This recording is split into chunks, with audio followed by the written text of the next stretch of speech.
हष्ट पुष्ट हैं, और उनके जो भाई मेवा मिष्टान खाते हैं वो दुबले पतले हैं, क्योंकि शास्त्र कहते हैं कि तुलसी बिरवा बाग की सींचत ही मुरझाए, राम भरोसे जो रहे पर्वत पर हरियाए।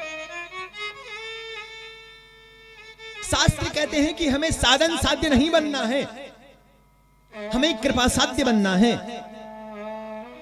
साधन साध्य का कोई भरोसा नहीं है, हमें कृपा साध्य बनना है।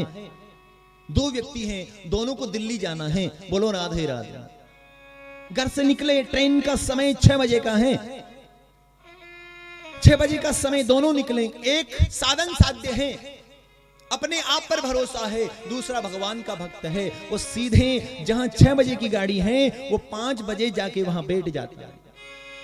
और दूसरा जो कृपा साध्य है वो धीरे धीरे जा रहा है, और जैसे ही रास्ते में कोई मंदिर आया हनुमान जी का, वहां हनुमान चालीसा का पाठ करता है, हनुमान जी की परिक्रमा लगाता है, फिर जाता है। जैसे ही वहां पहुंचता है अनाउंसमेंट होती है कि दिल्ली जाने वाली गाड़ी आज 2 घंटे लेट है, बोलो राधे राधे। इसे कहते हैं कृपा साध्य। जो भगवान की कृपा पर भरोसा करें, उसकी कृपा के ऊपर विश्वास करें, क्योंकि भगवान की कृपा तो बरस रही है, अपनी श्रद्धा के पात्र को बढ़ाना है। आपकी श्रद्धा का पात्र कितना बड़ा है, बोलो राधे राधे। भगवान सुखदेव कहते हैं राजा परीक्षित से, सौतेले भाई घर का सारा काम जड़ भरत जी से कराते, घर के सारे गंदे कपड़े जड़ भरत जी से धुलवाते। एक दिन जड़ भरत जी को भेज दिया खेत पे कि जाओ, वहां पर फसल पे तोते पड़ रहे हैं, वहां तोते उड़ाने जाना है। पहुंची जड़ भरत जी महाराज, असंख्य तोते फसल को नुकसान पहुंचा रहे हैं। जैसा ही भगाने का जतन करने लगे, अचानक वो विचार करने लगे कि खाने वाला राम, खिलाने वाला राम, तो रोकने का क्या काम, बोलो राधे राधे। राम जी की चिड़िया, राम जी का खेत, खाओ चिड़िया भर भर के पेट, आराम से खाओ, कोई मना नहीं करेगा। 2 पल में ही सारी फसल चौपट हो गई। भाई आए, उनके दृश्य को देखा, धक्के मार के घर से निकल गए, जाना का मालूम नहीं। रास्ते में राजा रघुगुण मिलता है, उसे उपदेश करते हैं, उस राजा रघुगुण के लिए मोक्ष का मार्ग प्रशस्त करते हैं। ऐसा राजा जो अहंकारी था, उसे जड़ भरत जी जैसे गुरु मिलते हैं, जो 40 वर्षों तक नहीं बोलते, लेकिन उपदेश करने के लिए विचार करते हैं कि यदि आज हम नहीं बोले तो दुनिया के लोग क्या कहेंगे। जिस राजा को जड़ भरत जैसे संत के दर्शन हो गए, जिसकी सनिधि मिल गई, वो राजा भी अंधकार में रहा, अज्ञान में रहा, बोलो राधे राधे। मोक्ष का मार्ग प्रशस्त करते हैं। प्रश्न किया राजा परीक्षित ने कि हे देव, जैसे कुछ पाप हमारे से अनजाने में हो जाते हैं, उसका प्रायश्चित क्या है। जैसे हम दिन भर चलते हैं, हमारे पांव के नीचे चींटी आ जाती है, हमने चाहा नहीं उस पाप को, लेकिन अनजाने में हो गया है। हम भोजन बनाते हैं लकड़ी के माध्यम से, कोई छोटे मोटे जीव मर जाते हैं, हमने चाहा नहीं। ये जो पाप हमारे से अनजाने में हो जाते हैं, उनका प्रायश्चित क्या है। भगवान सुखदेव कहते राजा परीक्षित से, राजन 5 प्रकार के यज्ञ व्यक्ति को रोज करने चाहिए। भोजन बनाए उससे पहले अग्नि के लिए ग्रास निकालो, चींटियों के लिए ग्रास निकालो, गाय कुत्ते की रोटी निकालो, भगवान को भोग लगाओ, फिर भोजन ग्रहण करो। और इससे भी यदि ऊंचा पाप है तो भगवान सुखदेव कहते हैं कि उसको भगवान के सन्मुख हो जाना चाहिए। और सच्चा प्रायश्चित उसे कहते हैं जिसके अंदर पुनरावृत्ति नहीं होती है। प्रायश्चितानि चीर्णानि नारायण परान्मुख।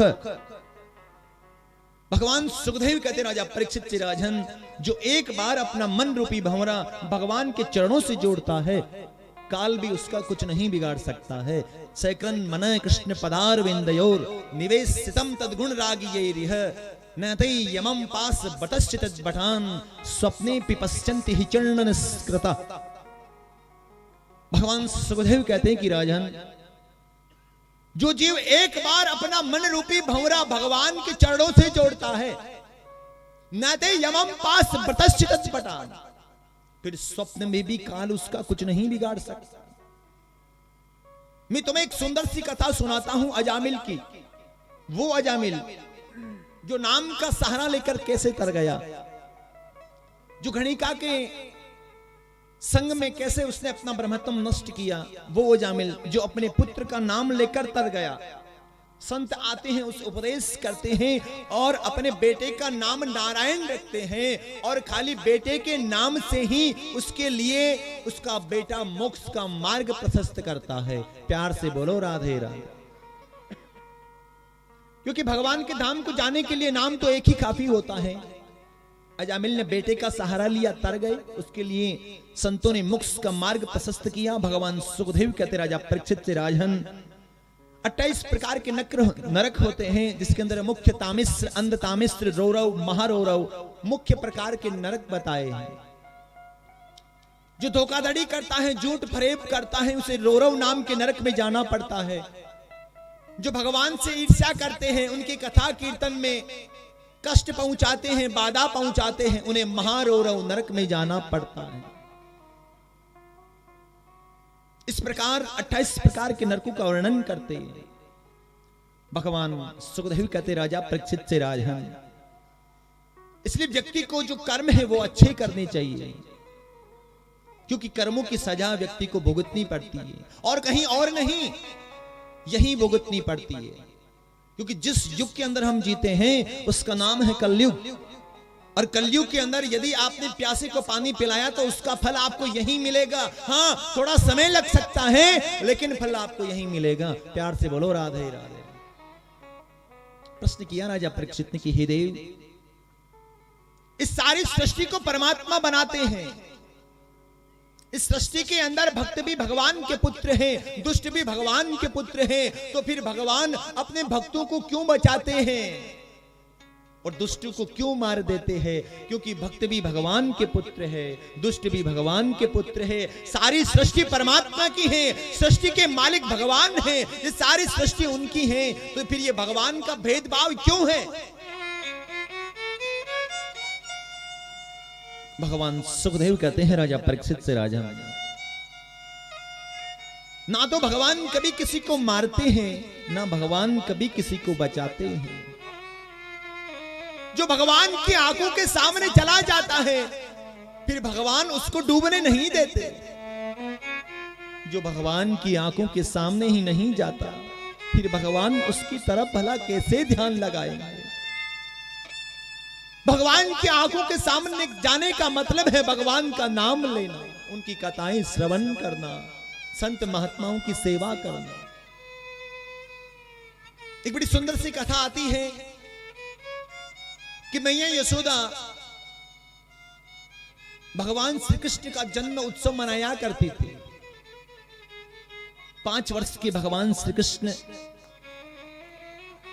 मैया यशोदा कृष्ण को संग में लेती हैं, आटे के दिए बनाती है, रुई की बाती भरती है, घी भर के यमुना का पूजन कृष्ण के हाथों कराने के लिए यमुना पूजन के ताई पहुंच जाती है। मैया यशोदा एक एक दीपक को जला रही है और उस यमुना में प्रवाहित कर रही है। एक एक दीपक को जला रही है और यमुना में प्रवाहित कर रही है। 5 वर्ष के नन्हे से बाल कृष्ण प्रभु इस दृश्य को देखते हैं और गुटमन गुटमन जल में उतर जाते हैं। मैया यशोदा दीपकन को बहा रही है और नन्हे से बाल कृष्ण प्रभु बहते भये दीपकन को किनारे लगा रहे हैं। मैया यशोदा की दृष्टि पड़ती है, कृष्ण से कहती कि लाला तुझे क्या कर रहे है? मैं दीपकन को बहा रही हूं और तू याकू किनारे लगा रहे है। भगवान श्री कृष्ण कहते हैं कि मैया बहते भये को किनारे लगानो तो मेरो जन्म जन्म को कार्य है। मैया यशोदा ने कहा कि दारी के जा संसार में करोड़ों प्राणी बहे हैं, तू कौन कौन पार लगाएगो? भगवान श्री कृष्ण कहते हैं कि मैया जो बहते भये मेरी आंखों के सामने आ जाएगा, मैं वाकू बहने नहीं दूंगा। भगवान की आंखों के सामने जाने का मतलब उनसे प्रेम करना, उनसे प्रीति करना, उनसे स्नेह करना, उनकी कथा श्रवण करना। भगवान सुखदेव कहते हैं राजा परीक्षित से राजन, मैं तुम्हें बड़ी सुंदर कथा सुनाता हूं। एक बार पांडव राजसूय यज्ञ कर रहे थे। यज्ञ में प्रश्न उठा कि पहली पूजा किसकी करें, प्रथम पूजा किसकी करें? पांडव कोई भी कार्य करे उसमें प्रथम पूजा तो कृष्ण ही की ही करेंगे। उसी सभा में शिशुपाल बैठा था। शिशुपाल कहने लगा कि कौन कृष्ण जो 4 दिन पहले गैया चराता, पोखर का पानी पीता, बेजड़ की रोटी खाता, उसकी पहली पूजा करेंगे? नहीं, वो प्रथम पूजा का अधिकारी नहीं है। भगवान सुखदेव कहते हैं राजा परीक्षित से राजन, अर्जुन के सामने कोई कृष्ण को गाली दे, भला अर्जुन कैसे सहन करते, कैसे बर्दाश्त करते? अपना गांडीव धनुष उठाया, उसे मारने का जतन करने लगे। भगवान श्री कृष्ण कहने लगे कि नहीं, इसको मारना नहीं। भगवान ने मना कर दिया। जो शिशुपाल कृष्ण को गिन गिन के गाली देता है, उसके लिए कृष्ण ने कहा कि इसे मारना नहीं। अर्जुन ने पूछा कि क्यों? क्योंकि ये जब तक मुझे 100 गाली नहीं देगा तब तक इसकी मृत्यु नहीं हो सकती। भगवान सुखदेव कहते कि वो शिशुपाल जो कृष्ण को गिन गिन के गाली देता है, जैसे ही उसने 100 गाली दी, भगवान श्री कृष्ण ने अपना सुदर्शन चक्र सरका दिया, उसका सिर विच्छेदन हो गया। और भगवान श्री कृष्ण ने करुणा करके उसको सायुज्य मुक्ति प्रदान कर दी, उसके लिए मोक्ष का मार्ग प्रशस्त कर दिया। और मुक्ति भी कोई छोटी मोटी नहीं दी, उस मुक्ति से ऊंची कोई मुक्ति नहीं, वो मुक्ति सहज में उसको प्रदान कर दी। उसी सभा में बैठे थे नारद जी महाराज। युधिष्ठिर जी महाराज ने पूछा नारद जी से, जो कृष्ण को गिन गिन के गाली देता है, उसके लिए मोक्ष का मार्ग प्रशस्त कैसे कर दिया? मुझे जरा विस्तार से बताओ, उसने कैसे मोक्ष का मार्ग प्रशस्त किया है? बोलो राधे राधे। नारद जी महाराज कहते हैं युधिष्ठिर जी महाराज से,